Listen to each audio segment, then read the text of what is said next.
If you have been following social media, you have probably seen videos of Indians misbehaving on flights, getting into fights at the airports, or even breaking rules in a foreign country.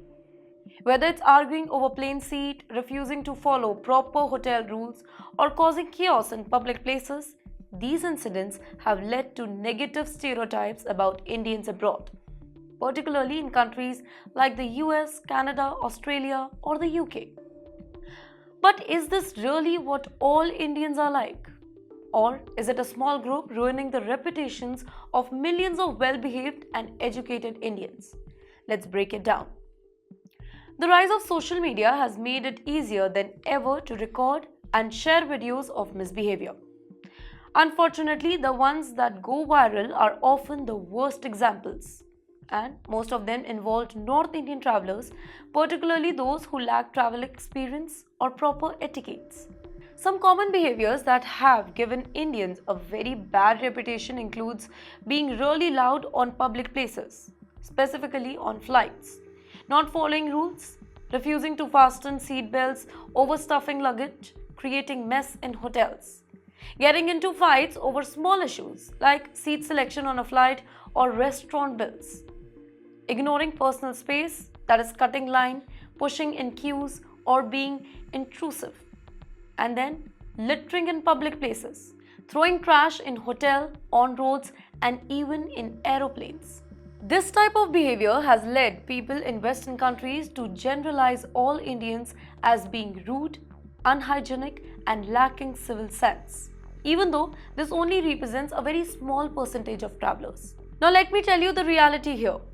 While these viral incidents create a bad image, the truth is that the majority of Indians abroad are well educated, well behaved, and hardworking.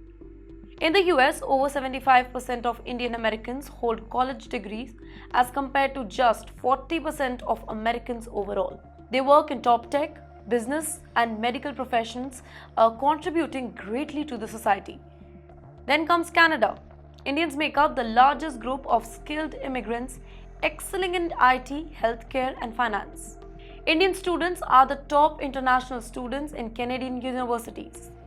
In Australia, Indian migrants have high employment rate and they contribute significantly to the economy, with many running successful businesses. Now, these highly educated professional Indians follow rules, respect cultures, and integrate well into their host countries. However, their reputation is harmed by a few unruly travelers who made headlines for wrong reasons. Now, let me tell you why exactly is this happening.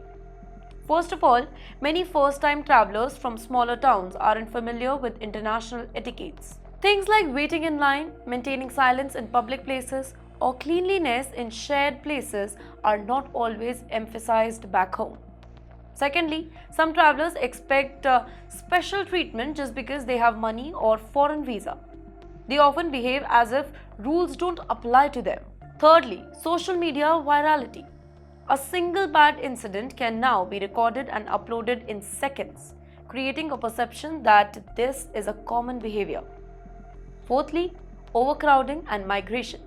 With millions of Indians moving abroad, the chances of negative incidents happening in public places have also increased. A small percentage of bad behavior now gets magnified as a national problem. The impact? Because of these negative stereotypes, even educated and well-behaved Indians are facing discrimination abroad. Employees may hesitate to hire Indians, assuming that they lack professionalism. Landlords may reject Indian tenants, fearing that they won't maintain cleanliness. Indian travelers may face extra scrutiny at airport, hotels, and public places. Indians abroad are often treated with suspicion just because of few badly behaved Indians. Many NRIs express frustration over this stereotype as they work really hard to maintain their dignity and respect abroad. So, how can it be fixed? Let's talk about that.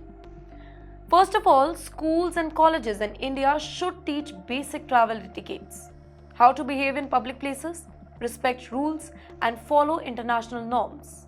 Secondly, there should be stronger community influence. NRIs and established Indian communities abroad should educate new immigrants about how to behave and integrate properly.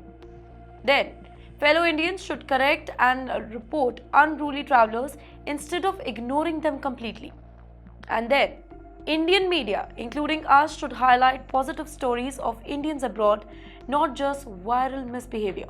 In conclusion, while a very small number of loud, unruly travelers have given Indians a very bad reputation, the majority of Indians abroad are well educated, respectful, and hardworking. It is very important to fight against negative stereotypes and remind the world that Indians are making positive contribution globally. So, next time if you see a viral video of an Indian misbehaving, remember, it does not define all Indians and it's time to change the narrative.